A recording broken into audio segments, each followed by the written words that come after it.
Tris, tersangka Kelurahan Pipareja tertangkap polisi dari Polsek Kemuning Palembang karena menganiaya tetangganya dibantu adiknya Apung yang saat ini masih buron. Dari keterangan polisi, peristiwa terjadi di Jalan Pipa Lorong Jambu, Kecamatan Kemuning, yang saat itu di lokasi sedang pengerjaan penggalian waduk retensi. Korban yang berada di lokasi didatangi para tersangka dengan membawa senjata tajam, dan terjadi perselisihan karena rebutan menjadi petugas jaga malam.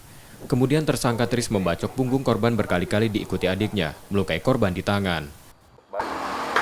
Perkara ini terjadi masalah keamanan ya, merebut lahan keamanan.